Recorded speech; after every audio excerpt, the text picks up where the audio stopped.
नमस्कार, मैं Rana Yashwant India news पर आपका स्वागत करता हूँ। एक शेर है, सब कुछ तो है क्या ढूंढती रहती हैं निगाहें, क्या बात है मैं वक्त पे घर क्यों नहीं आता। इस शेर की मुराद उन लोगों से है जो लोग ज़िंदगी के मायने लगातार तलाशते रहते हैं और ज़िंदगी उनके पीछे लगातार भागती रहती है। ये लोग न चैन पाते हैं, न ज़िंदगी सुकून से रहती है। हर वक्त कुछ नया, कुछ नया, कुछ नया। और ऐसे लोगों की तादाद हमारे आपके आसपास बहुत कम होती है। आज मैं शख्स सामने बैठा हूँ, वो कुछ ऐसे ही हैं। कार्तिकेय शर्मा, आपका बहुत बहुत स्वागत है। देश का बहुत बड़ा न्यूज़ नेटवर्क आपने खड़ा किया। प्रो रेसलिंग लीग स्पोर्ट्स में भी आपने अलग वेंचर्स खड़ा किए। रमे थे, रचे थे, लगे थे। आपको लंबे से जानता हूँ। दूर दूर तक राजनीति से आपका रिश्ता नाता नहीं था। आप कहते कि राजनीति को मैं सिलसिले लेता ज़रूर हूँ, लेकिन राजनीति मेरा इंटरेस्ट नहीं है। पारिवारिक पृष्ठभूमि ज़रूर राजनीति की, लेकिन एक दिन अचानक पता चलता है कि आप तो राजनीति में आ गए। ये अचानक कैसे हो गया? आपने एक पंक्ति बोली इस शुरुआत में कि मायने क्या है। ज़िंदगी के हर पड़ाव पे मायने बदलते हैं, चाहे वो किशोरावस्था हो, चाहे वो युवावस्था हो या वृद्धावस्था हो। कि जैसे जैसे हम इवॉल्व होते हैं, जैसे जैसे हम बदलते हैं, तो हमारी सोच भी बदलती है, हमारी प्राथमिकताएं भी बदलती हैं, हमारा व्यवहार भी बदलता है। और मूलतः कारण तो यही था कि मैंने 18 साल काम किया मीडिया के अंदर, जो मेरा मैं कह सकता हूँ कि मेरा एक वेंचर था, जो मैंने शुरुआत से उसको आगे बढ़ाने का काम किया। लेकिन मुझे ऐसा लगा कि एक स्टेज आई कि जब मुझे भी वापस देना चाहिए कुछ समाज को। परों को खोल, ज़माना उड़ान देखता है, यूं ही ज़मीं पे बैठ के क्या आसमान देखता है। आप क्या कर सकते हैं अपने समाज के लिए, आपने क्या कर सकते हैं लोगों के लिए, गरीब आदमी के लिए, क्योंकि आपको भगवान की कृपा है कि आपको सक्षम बनाया है। तो आपको भी सोचना चाहिए कि आप दुनिया के लिए क्या कर सकते हैं। आप राज्यसभा के सांसद हैं और भी इंडिपेंडेंट हैं।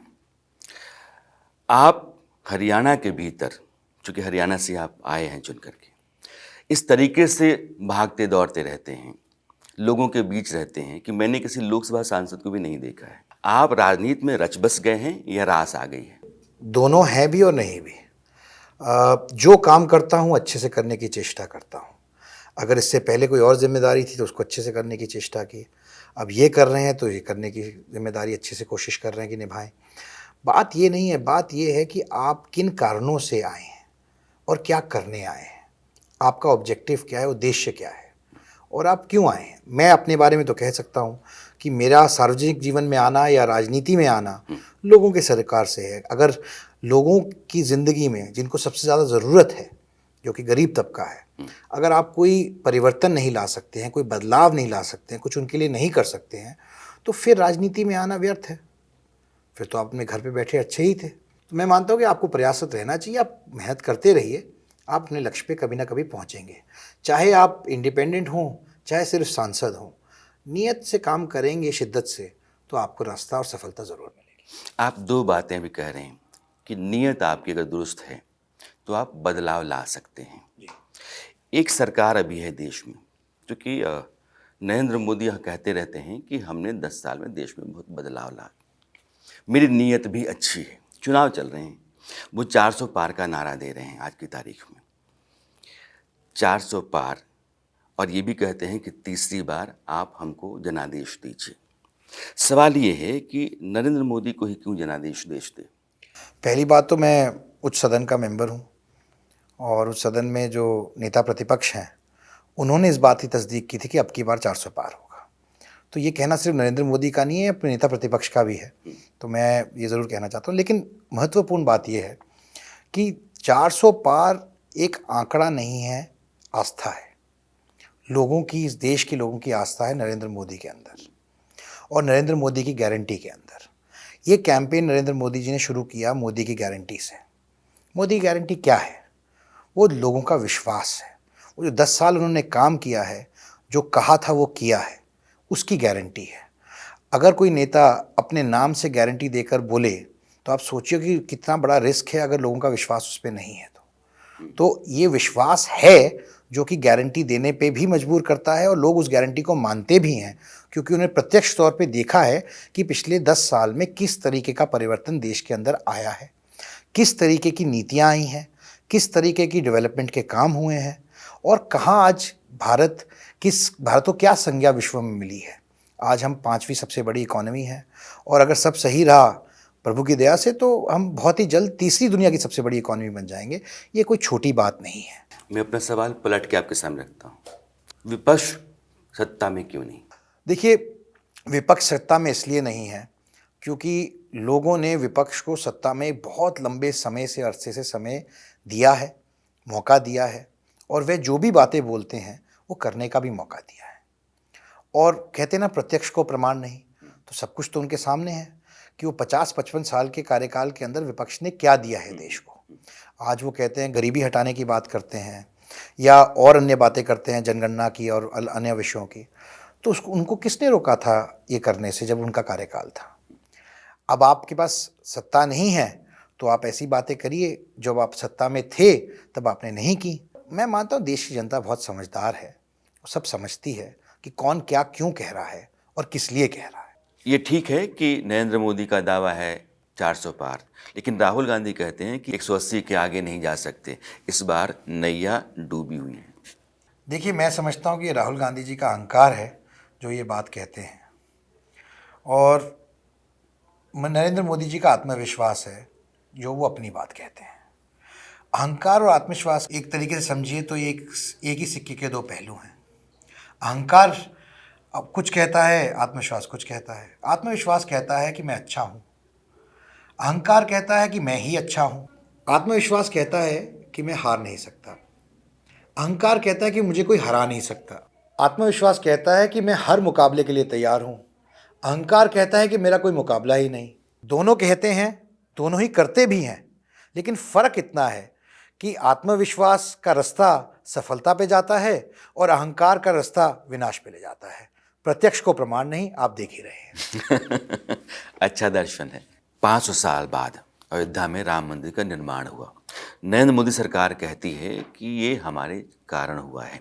कहीं ना कहीं किसी न किसी रूप में वो इस बात को अपने हिस्से में खींचती है और विपक्ष कहता है कि राजनीति हो रही है।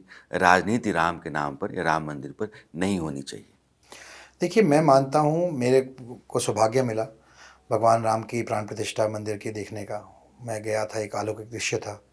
मुझे याद है मैं 10-12 साल का रहा हूँगा जब से मुझे इस विषय के बारे में जानकारी है और मुझे नहीं लगता था कि कभी ये दिन देखने को मिलेगा कि जिस दिन राम मंदिर बनेगा। लेकिन ये वाकई दुर्भाग्यपूर्ण है कि हमारे देश के अंदर, भारत के अंदर, कि भगवान राम आस्था का विषय तो हैं, लेकिन सिर्फ आस्था का नहीं, ये प्रथा का और संस्कृति का विषय भी है। मैं एक वाक़या आपसे शेयर करना चाहूँगा।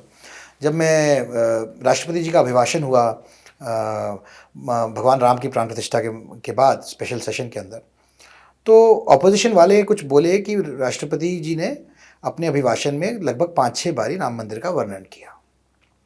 तो मैं खड़ा हुआ इस बात पर, मैंने आपत्ति जताई।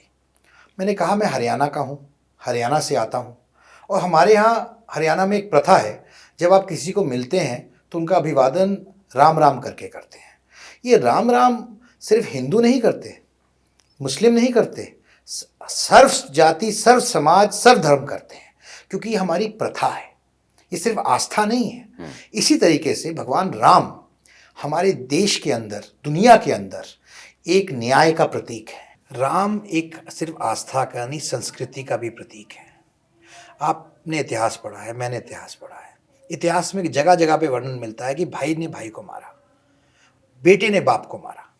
क्या कहीं और ऐसा वर्णन मिलता है जहाँ पर एक बेटे ने अपने बाप के वचन की वजह से राजपाट छोड़ दिया? क्या ऐसे कहीं और आपको सुनने को मिलता है कि जिसको राजपाट दिया उसने वह गद्दी पे खड़ाऊ रख के राज नहीं किया बल्कि अपने भाई का इंतजार किया? क्या ये उदाहरण देश के लिए या देश की जनता के लिए या देश को किस तरीके से चलाना चाहिए, क्या यह उचित नहीं है? तो जब हम ये बात करते हैं तो हम 140 करोड़ लोगों की आस्था पे तो चोट पहुंचाते ही हैं, उनकी संस्कृति और प्रथा पे भी चोट पहुंचाने का काम करते हैं।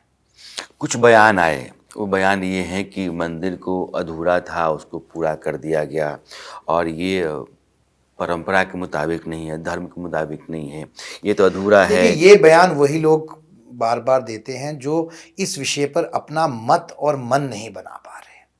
वो अपना मत नहीं बना पा रहे कि वो किधर है, ना ही वो अपना मन बना पा रहे हैं। अच्छा तो ये होता कि भगवान राम से आशीर्वाद लेने सब लोग जाते, तो मैं मानता कि इस विषय पर राजनीति विपक्ष नहीं कर रहा है। विपक्ष 3 बातें बड़ी मजबूती से उठा रहा है देश के सामने। नरेंद्र मोदी तीसरी बार सत्ता में आ गए तो लोकतंत्र खतरे में है, तीसरी बार सत्ता में आ गए तो संविधान खतरे में है, तीसरी बार सत्ता में आ गए तो मीडिया की आज़ादी और आम आदमी की आज़ादी भी खतरे में है। मैं इतिहास का स्टूडेंट रहा हूँ और मैं मानता हूँ कि ये तीनों चीज़ें तभी खतरे में आई थी जब कांग्रेस शासित सरकार के अंदर इमरजेंसी लगाई गई थी। प्रत्यक्ष तौर पे इसके अलावा हमारे इतिहास के अंदर तो कोई ऐसा उदाहरण देखने को मिला नहीं है। और ये बात भी बोलना चाहता हूँ कि हमारा संविधान इतना सक्षम है और सशक्त है कि अगर माननीय डॉक्टर भीमराव अंबेडकर जी भी वापस आकर उसको बदलने की चेष्टा करें तो वो भी नहीं कर पाएंगे। तो ये तो एक भ्रांति है जो फैलाने का काम कर रही है विपक्षी पार्टी अपनी निजी तुष्टीकरण की राजनीति करने के लिए। तो संविधान बहुत सक्षम है, हमारी देश की न्यायपालिका बहुत सक्षम है, हमें किसी भी चीज़ की डरने की ज़रूरत नहीं है क्योंकि ये व्यवस्था बदल ही नहीं सकती है। जो व्यवस्था बदली गई उसका जवाब तो सिर्फ कांग्रेस पार्टी को देना चाहिए क्योंकि ऐतिहासिक तौर पर आज तक वो एक जो कह सकते हैं आप काला टीका हमारे लोकतंत्र के अंदर कांग्रेस पार्टी द्वारा ही लगाया गया है। एक सवाल है, नरेंद्र मोदी कहते हैं कि हिंदुस्तान को मैं तरक्की के रास्ते पर ले जा रहा हूँ, विकास बहुत तेज़ी से हो रहा है, 2047 में विकसित भारत बन जाएगा। विपक्ष कहता है कि 80 करोड़ लोगों को आप राशन दे रहे हैं, ये कौन सा विकास है? देखिए राणा जी, अगर आप ज़्यादा बोलो तो लोग कहते हैं बहुत बोलता है, अगर आप कम बोलो तो लोग कहते हैं कि आप घमंडी हैं, अगर ज़रूरत के हिसाब से बोलो तो लोग कहते हैं कि आप मतलबी हैं। तो लोगों को ये तय मत करने दीजिए कि आपकी परिभाषा क्या है। एक बात इस बार के चुनाव में नहीं, पिछले कई चुनाव से महसूस होती रही है कि जहाँ भी महिलाएं ज़्यादा वोट करती हैं, बीजेपी का कैंडिडेट वहाँ जीतता है। इस बार महिलाओं का प्रतिशत थोड़ा कम रहा है, लेकिन कई ऐसी सीटें नहीं जहाँ महिलाओं ने बढ़ चढ़ कर वोट किया है। महिलाओं का एक लगाव जुड़ाव नरेंद्र मोदी के साथ महसूस होता रहा, नतीजों में भी। कारण क्या मानते हैं? सबसे पहले तो मैं भी इस बात की तस्दीक करना चाहता हूं कि महिलाओं को एक अलग संज्ञा देने का काम नरेंद्र मोदी जी ने किया। वे ना तो किसी जाति में बांटी, ना किसी धर्म में बांटी। महिलाओं को एक एजेंट ऑफ चेंज यानी कि बदलाव का आपका प्रतीक मानने का काम नरेंद्र मोदी जी ने किया। आप समझिए, जब हमारे देश के अंदर टॉयलेट नहीं है, देश के अंदर हमारे यहाँ मूलभूत सुविधाएं नहीं हैं, तो आपको जब परिवर्तन लाना है तो वो ऊपर से नहीं आएगा, नीचे से आएगा। अगर नीचे से लाना है तो आपको समझना पड़ेगा कि वो नीचे का एजेंट ऑफ चेंज कौन है। वो हर घर में गृहिणी है, महिला है। तो पहली बात तो उसको रिकग्नाइज करना और उनको इज्जत देना, ये काम नरेंद्र मोदी जी ने किया। उसके बाद उनको एम्पावर करना, उनको सशक्त बनाना, उनके बैंक खाते खोलकर उज्ज्वला योजना के ज़रिए और ऐसी अनेकों योजना के लिए जहाँ पर महिलाओं के ऊपर महिलाओं को एक तौर पे देखा गया कि महिलाएं ना तो जातीय आधार पे देखा गया, ना धर्म के आधार पे देखा गया, उनको एक सिर्फ महिला देश की आधी आबादी के हिसाब से देखा गया।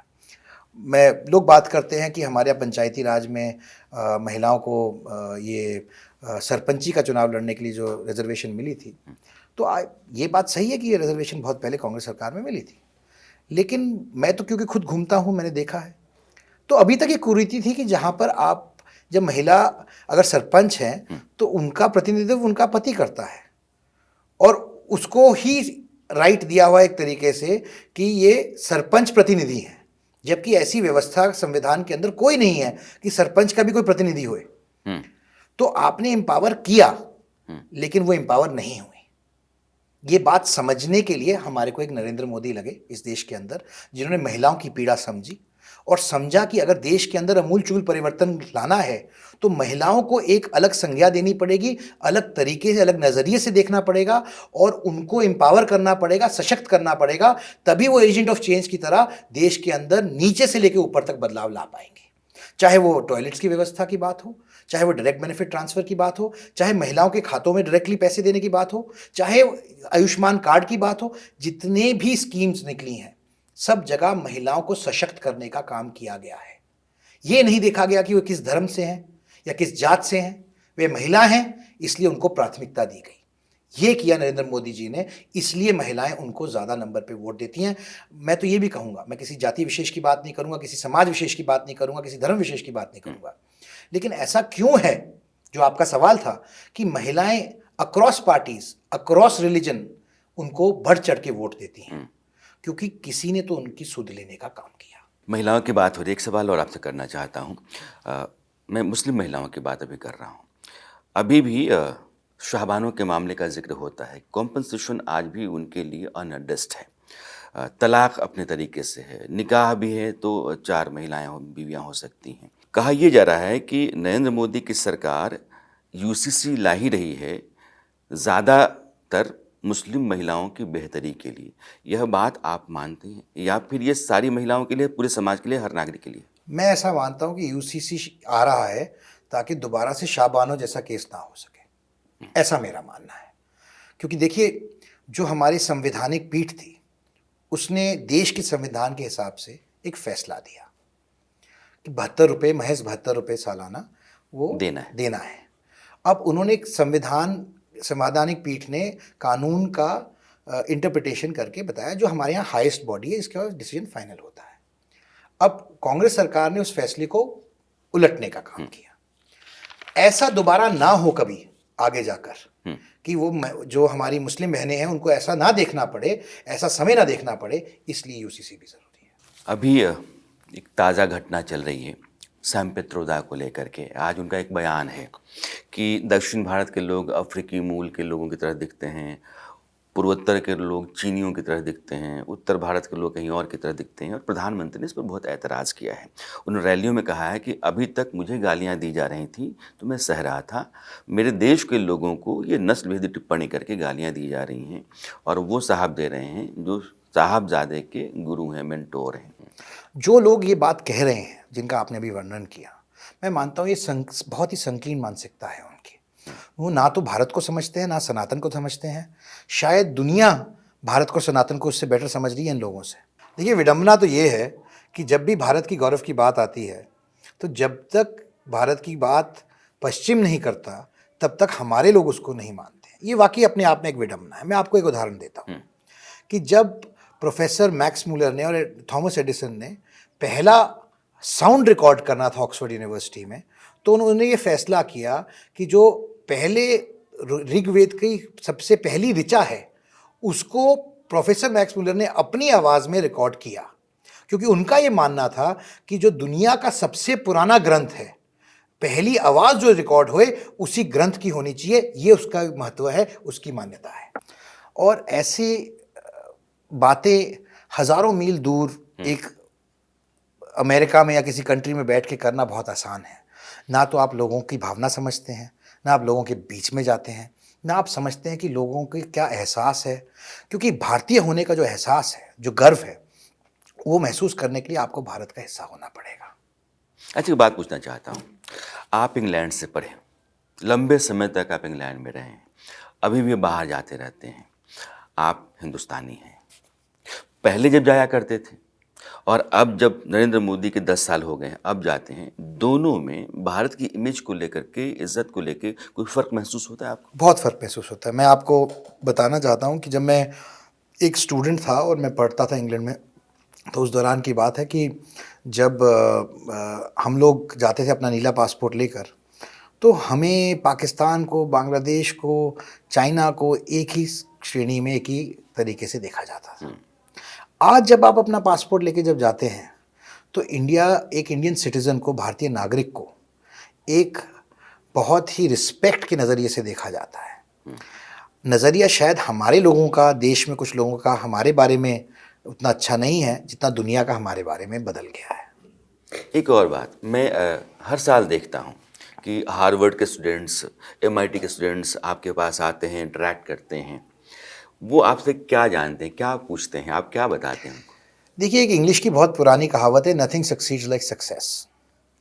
तो ये बच्चे आते हैं, मिलते हैं, एमआईटी के, हार्वर्ड के बच्चे आए, लगातार पिछले 2 साल से आ रहे हैं, अलग अलग बैचेस में पीएचडी के स्टूडेंट्स हैं, मास्टर्स के।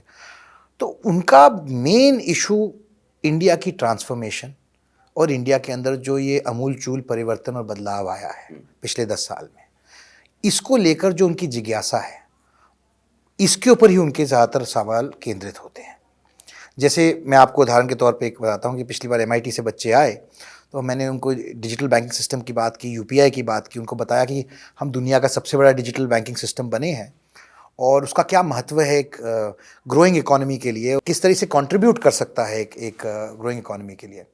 तो उनमें से एक बच्चे ने बाहर जाते ही यूपीआई ऐप डाउनलोड की, रेडी वाले के पास गया, उसने एक आइसक्रीम खरीदी, सॉफ्टी खरीदी और सॉफ्टी खरीद के उसने वीडियो बनाकर अपलोड करके मुझे भेजी। तो मुझे बहुत अच्छा लगा कि लोग हमारे से कुछ सीखना चाह रहे हैं। हज़ारों साल के बाद आज दुनिया हमारे को एक अलग दृष्टिकोण से देख रही है। मैं आपको एक और उदाहरण देता हूँ, जो सबसे कॉमन सवाल है, जो अधिकांश लोग मुझसे पूछते हैं जब भी आप फॉरेन स्टूडेंट से इंटरेक्ट करें, वो पूछते हैं कि भारत दुनिया का सबसे युवा देश है, लगभग 65% आबादी 35 साल से कम उम्र की है, तो जाहिर सी बात है कि सबसे बड़ा धड़ा युवा है। तो वो उसके होने के बावजूद ज़्यादातर युवा नौजवान देश के प्रधानमंत्री जो कि 70 साल के हैं, उनके प्रति ज़्यादा क्यों देखते हैं, खिंचते हैं, उनका झुकाव उनकी तरफ क्यों है, वनस्पत ऑपोजिशन लीडर के जो उनकी एज के बहुत पास है कंपैरेटिवली। तो मेरा ये मानना है कि लोकतंत्र के अंदर, डेमोक्रेसी के अंदर सक्सेस सबसे बड़ा पुल फैक्टर है। एक सक्सेस स्टोरी है चाय वाले से लेके देश के प्रधानमंत्री बनने तक, और देश के प्रधानमंत्री बनने से दुनिया के टॉप कुछ लीडर्स में के तौर पर काबिज होने तक। ये रिस्पेक्ट ऐसे ही नहीं मिलती। ये रिस्पेक्ट सिर्फ इस वजह से नहीं मिलती कि आप देश के प्रधानमंत्री हैं। इससे पहले हमारे देश के अनेकों प्रधानमंत्री हैं जिनको भी दुनिया में अच्छी नज़र से देखा जाता था, लेकिन दुनिया ने नरेंद्र मोदी को एक as a agent of change देखा है, और वो यह जानना चाहते हैं, चाहे वो इंडस्ट्रियलिस्ट हों, चाहे वो पॉलिटिकल लीडर्स हों, चाहे वो प्रबुद्ध लोग हों समाज के, वे जानना चाहते कि इंडिया में ऐसा क्या हो रहा है, भारत में ऐसा क्या हो रहा है जो इतना जल्दी और तेज़ी से बदलाव आ रहा है। ये विडंबना ये है कि उनको दिख रहा है, कुछ लोग देश में जो हैं विपक्षी पार्टियों को, उनको ये बदलाव नहीं दिख रहा। आप कह रहे हैं कि नरेंद्र मोदी की अगुवाई में हिंदुस्तान बदला है और दुनिया के लोग आकर के आप, ये मैं नहीं कह रहा हूँ, ये दुनिया के लोग कह रहे हैं। दुनिया के लोग कहते हैं। ऑपोजिशन कहता है कि नरेंद्र मोदी एक ही काम ज़्यादा करते हैं, वो केदारनाथ जाएंगे, विश्वनाथ जाएंगे, वो महाकाल जाएंगे, और ये यात्राएं होती हैं उनकी, मंदिर मंदिर जाते हैं, ज़्यादातर समय उनका उसी में जाता है।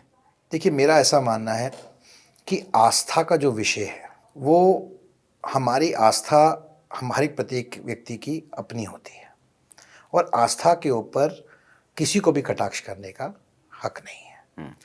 वो लोग जो कटाक्ष करते हैं कि भूल जाते हैं कि उन्हीं के पुरखे और पूर्वज वे भी मंदिर जाया करते थे, वो भी मंदिरों से अपना चुनाव शुरू करते थे। अगर ये गलत है तो शायद वो भी गलत था। आप ऐसे अनेकों देशों का उदाहरण देखिए जहाँ पर धर्म शायद बदल गया हो, लेकिन जो वहाँ पर संस्कृति नहीं बदली। संस्कृति नहीं बदली। संस्कृति आज भी वही है जो आज से कई सौ हज़ारों साल पहले थी। जब वे अपनी संस्कृति छोड़ने को तैयार नहीं है, अपनी प्रथा को छोड़ने को तैयार नहीं है, इसके बावजूद कि वो अलग धर्म के अंदर चले गए हैं या अलग धर्म को मानते हैं, तो हम अपनी संस्कृति और प्रथा को कैसे छोड़ दें? अभी तक मैं राज्यसभा के एक इंडिपेंडेंट सांसद से बात कर रहा हूं, लेकिन जवाब जो आपके हैं वो ये बताते हैं कि आप नरेंद्र मोदी को बहुत पसंद करते हैं और बीजेपी की फिलॉसफी के साथ आप चलते हैं। देखिए, मेरा मानना है कि जो देश के लिए अच्छा है वो मेरे लिए अच्छा है। अगर मैं बात करूं नरेंद्र मोदी की, तो मैं ये कहना चाहता हूं कि मुझे नहीं याद आता है कि हमारी 1947 से लेकर आज तक किसी प्रधानमंत्री ने, करना तो छोड़िए, सोचने का भी काम किया होगा, हिमाकत की होगी कि भारत एक विकसित देश के तौर पर काबिज हो सकता है। ये वाकई एक हिमाकत शब्द मैंने इस्तेमाल किया है, क्योंकि हम तो हमेशा गरीबी हटाओ में लगे रहे। हम तो हमेशा मूलभूत चीज़ें, सड़क, पानी, बिजली, रोटी, कपड़ा, मकान, इन्हीं चीज़ों में उलझे रहे, क्योंकि यही चीज़ें जो मूलभूत सुविधाएं हम यही नहीं दे पाए। मैं ये मानता हूँ कि इसके अंदर एक बहुत बड़ा परिवर्तन हुआ है, सोच के अंदर बहुत बड़ा परिवर्तन हुआ है, व्यवस्था के अंदर बहुत बड़ा परिवर्तन हुआ है। और ये परिवर्तन सिर्फ इसलिए नहीं है क्योंकि आपने कोशिश की है, आपने एक रोड मैप के तहत, एक संयोजित प्लान के तहत उस पर काम किया, काम करने का रिजल्ट निकला और आप उससे संतुष्ट होकर बैठ नहीं गए, आप उसको और आगे बढ़ाने का काम कर रहे हैं। आप नरेंद्र मोदी तो 25 साल बाद नहीं होंगे, लेकिन वो आज प्लान बना रहे हैं कि 25 साल बाद भारत कहां होगा। ये चेष्टा इससे पहले किसी और प्रधानमंत्री ने नहीं करने की कोशिश की, ना सोचा, ना समझा, ना ही सोचा कि ऐसा संभव भी हो सकता है। तो मैं क्यों ना करूं उनकी तारीफ। आपके प्रधानमंत्री कहते हैं कि हमें तीसरा टर्म दे दीजिए तो 2047 में विकसित भारत होगा, उसकी बुनियाद पड़ जाएगी। तीसरा टर्म क्यों, 10 साल में क्यों नहीं किया? देखिए, मैं ऐसा मानता हूं कि जो काम नरेंद्र मोदी जी ने 2014 के बाद आने के बाद शुरू किए हैं, उनको पूरी तरह से कार्यान्वित करने के लिए अगले 5 साल भी बहुत जरूरी हैं। भारत एक टाइम पे चाइना से आगे होता था और जब 79 के बाद चाइना में लिबरलाइजेशन होनी शुरू हुई और उन्होंने अपनी इकोनॉमी खोलना शुरू किया, तो हम लोग काफ़ी पीछे रह गए। और आप इसी की वजह से आप देखें कि हम लोग चाइना से आगे होते थे एक टाइम पर, और अब चाइना हमसे कितने आगे निकल गया है। आज की दुनिया में लड़ाई वेपन्स की नहीं है, अर्धसेना की नहीं है, अर्थव्यवस्था की है। और अगर हम चाहते हैं कि हमारे देश के अंदर एक ऐसी अर्थव्यवस्था होए जो हमारे को एक विकसित देश के तौर पे दुनिया में पहचान दे सके, तो नरेंद्र मोदी का 5 साल आना बहुत ज़रूरी है। क्योंकि जो काम उन्होंने शुरू किए हैं उनको कार्यान्वित करने के लिए, भारत को जो उसकी पोजीशन है दुनिया में वो प्राप्त करने के लिए अगले 5 साल बहुत ज़रूरी हैं। आप कह रहे हैं कि विकसित भारत के लिए नरेंद्र मोदी का 5 साल और ज़रूरी है। विपक्ष में एक अलायंस है, इंडिया अलायंस कहते हैं, उसके एक बड़े नेता राहुल गांधी हैं। वो 3 बातें कहते हैं। अगर मैं आ गया तो जातिगत जनगणना करवाऊंगा, मैं आ गया तो इस देश की संपत्ति जितनी है, जिस जाति और समाज का जितना हक बनता है उतना उसको दिलवाएंगे, और मैं आ गया तो संविधान और लोगों की आज़ादी, इसके पूरे हक व हुकूक मिलेंगे। देखिए, कांग्रेस पार्टी ने इस देश के ऊपर सबसे ज़्यादा राज किया है, लगभग 55 साल उनका राज रहा है।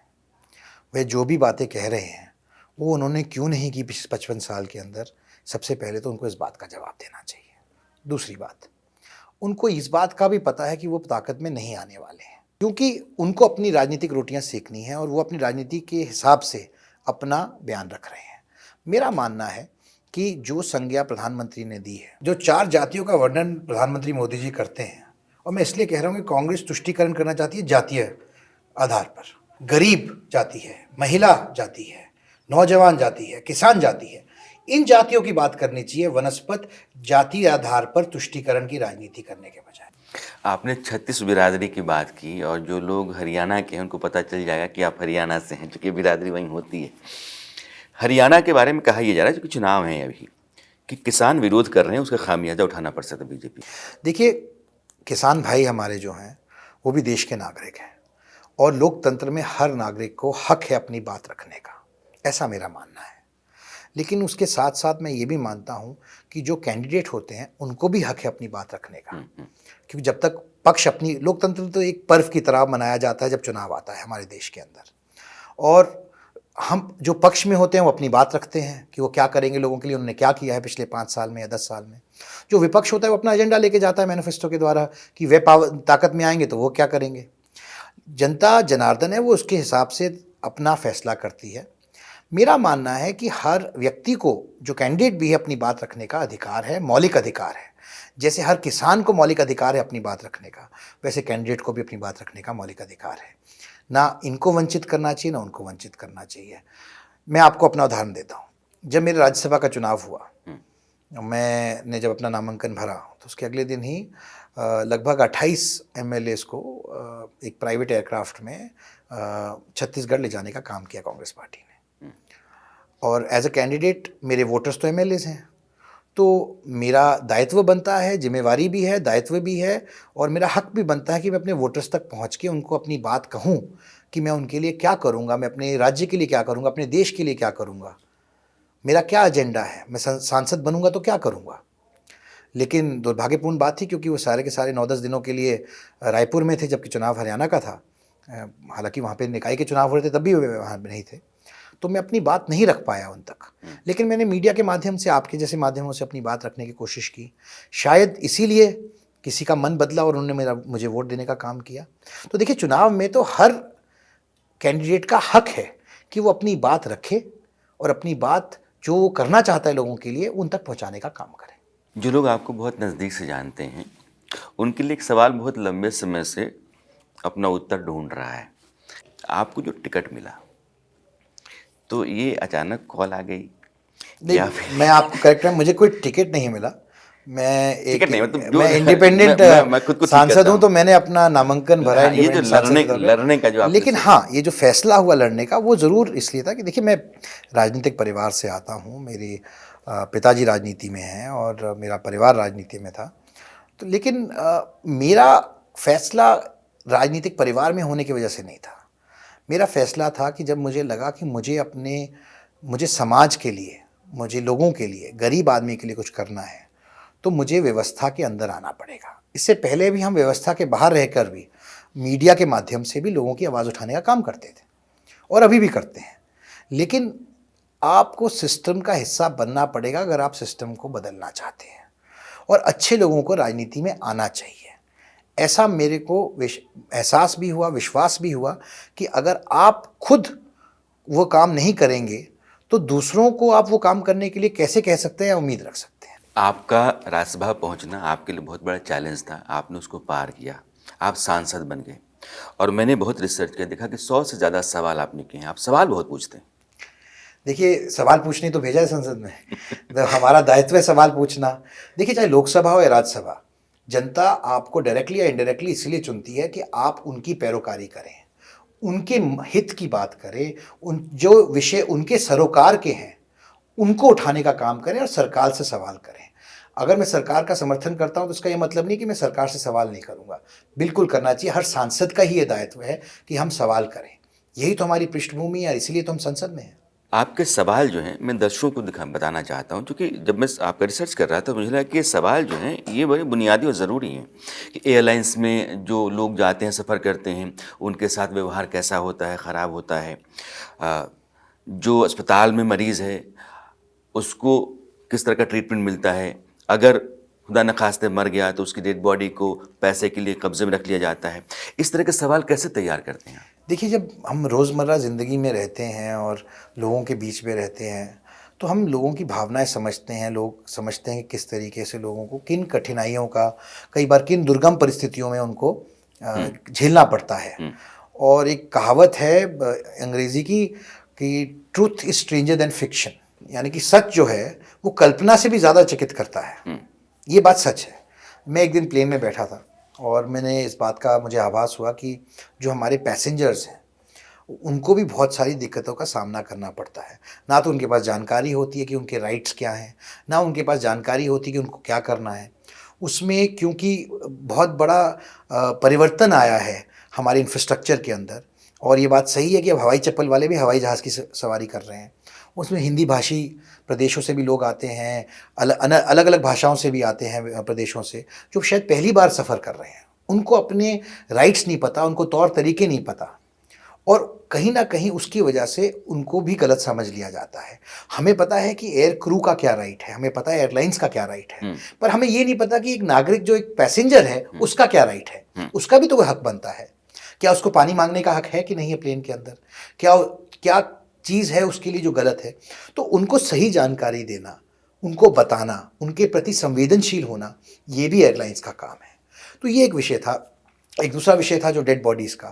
ये मैंने खुद देखा जब मैं मीडिया का संचालन करता था, और अन्य माध्यमों से मुझे पता लगा कि ऐसा एक नेक्सस है जहाँ पर डेड बॉडीज़ को रोक लिया जाता है। उनको या तो मृत नहीं डिक्लेयर किया जाता, या फिर उनकी डेड बॉडी को तब तक रिलीज़ नहीं किया जाता जब तक उनका पूरा का पूरा बिल सेटल ना हो।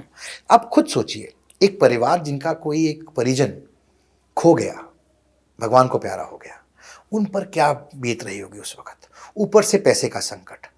तो इस ऐसी परिस्थिति में हमारे को अमानव मतलब इनह्यूमन बिहेवियर, व्यवहार नहीं करना चाहिए लोगों के साथ। हमारे को संवेदनशील होना चाहिए लोगों के प्रति।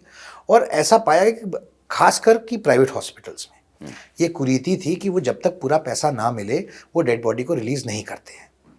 तो मैंने ये बात लोगों के हिसाब से, लोगों के बिहाफ पर पार्लियामेंट में उठाने का काम किया।